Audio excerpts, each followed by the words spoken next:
2014년 앨런 유스티스는 성층권 상층부에 매달려 있는 풍선에서 뛰어내렸어요.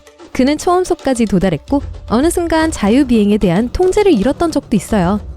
하지만 다행히 안전하게 착륙했고 아무도 깨지 못한 세계 기록을 세웠죠. 하지만 만약에 누군가가, 그러니까 여러분이 국제우주정거장에서 지구로 뛰어내리기로 결정한다면 어떻게 될까요?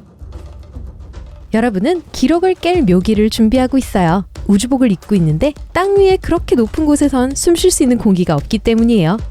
셋, 둘, 하나, 뛰세요! 열린 우주로 뛰어내리면 관성에 의해 휩쓸려 갑니다.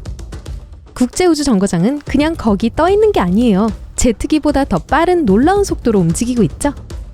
그래서 처음엔 여러분은 궤도를 비행하면서 행성을 돌 거예요.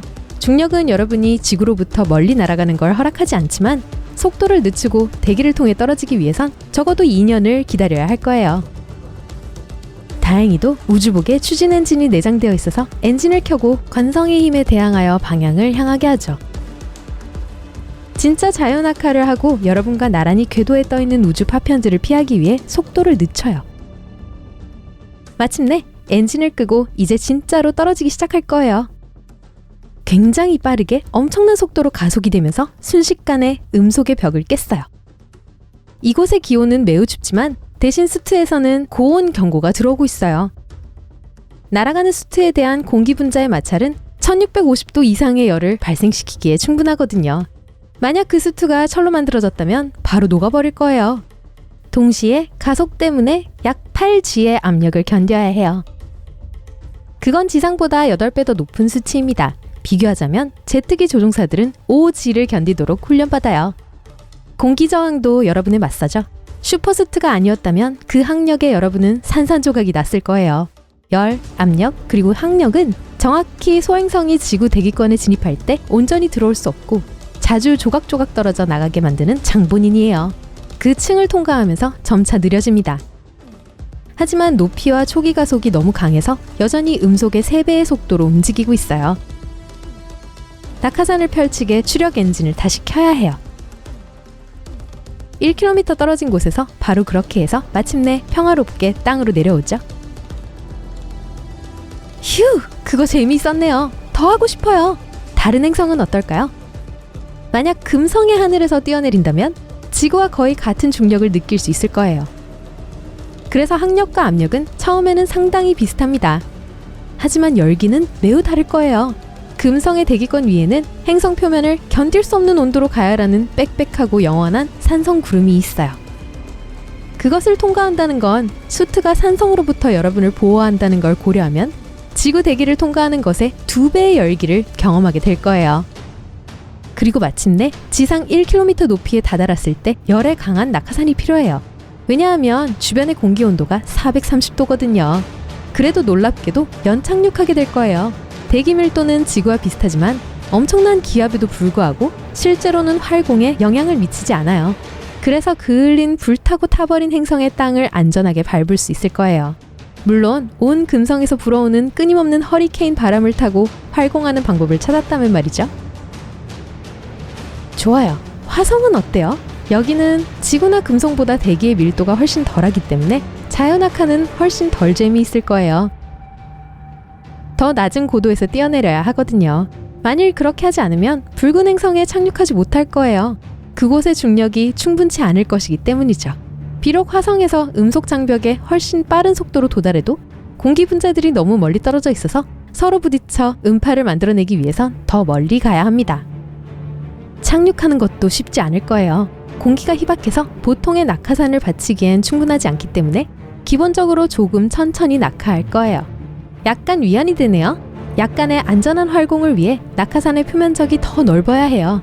하지만 그러면 질량이 증가하게 되니 결국 화성 땅에 떨어진 물방울 한 점처럼 될지도 몰라요. 살아남기 위해서 진짜로 필요한 건 여러분의 믿음직한 추력 엔진이죠. 태양계에서 두 번째로 큰 행성인 토성에는 단단한 표면이 없어요. 어쨌든 거대한 가스 행성이거든요. 우선 토성으로 뛰는 것은 아니면 그 속으로 뛰어든다고 해야 하나? 고리를 통과해야 한다는 걸 의미하죠. 그것은 얼음과 암석 조각들로 구성되어 있고 충돌을 피하기 위해 다시 추력 엔진을 사용해야 해요. 일단 고리에서 벗어나면 혹독한 대기권에 진입하게 되는데요. 토성의 바람은 초음속에 달해요. 아주 무거운 밸러스트를 갖고 다니지 않는 한 그 미친 기류에 휩쓸려 아마 찢겨져 버릴 거예요. 하지만 생존해서 토성의 대기 바깥층을 통과했다고 가정해 봅시다. 이 행성은 대부분 핵에 가까워질수록 아주 견고해질 때까지 밀도가 높아지는 수소와 헬륨으로 이루어져 있어요. 그래서 마치 물속으로 다이빙하는 것처럼 천천히 그러다 마침내 전혀 앞으로 가지 않게 되죠. 낙하산은 필요 없어요. 연착륙할 거기 때문이죠. 액체 헬륨에 갇히는 걸 연착륙이라고 할 수 있다면 말이에요. 이제 목성으로 넘어가 봅시다. 태양계에서 가장 큰 거대 가스 행성이죠. 여기에도 단단한 표면이 없어요. 비록 이곳의 바람이 토성만큼 사납진 않지만 목성에는 지금까지 존재했던 것 중 가장 큰 폭풍이 있어요. 대적점이죠. 만약 운이 없어서 하늘에서 바로 그곳으로 떨어졌다면 수천 조각으로 쪼개져서 바람과 함께 날아가 버릴 거예요. 하지만 폭풍을 피해 대기권으로 떨어졌다고 합시다. 다시 말하지만 사실 착륙할 곳이 없기 때문에 낙하산은 필요치 않아요. 토성의 바람도 견뎌냈으니 이곳의 지역 돌풍쯤은 잽도 안 되겠죠? 산소 탱크를 잃지 않도록만 조심하세요. 목성에는 숨 쉴 수 있는 공기가 없거든요. 자연낙하를 한 후 몇 시간 뒤 가스가 액체가 되어 다시 고체가 되는 지점으로 가게 돼서 다시 그 안에 갇히게 되죠. 거기서 나오게 해주는 것은 추력 엔진 뿐이에요. 목성에서 천왕성으로 가볼게요. 또 다른 거대 가스 행성으로 푸른색을 띠고 있고 형제인 해왕성과 거의 똑같이 생겼어요. 여기 바람은 토성보다 약간 약하지만 몹시 춥기도 해요. 천왕성의 대기를 통과하는 건 별로 특별할 게 없어요. 보통 속도로 곤두박질 치면서, 물론 초음속으로요. 가스층을 통과하면서 가열이 됩니다. 착륙은 이제 그냥 그래요. 곧 액체가 되고 고체가 되는 가스 구름 속으로 바로 떨어지거든요. 차이점은 극도의 추위와 주변에 보기 좋은 푸른색이죠.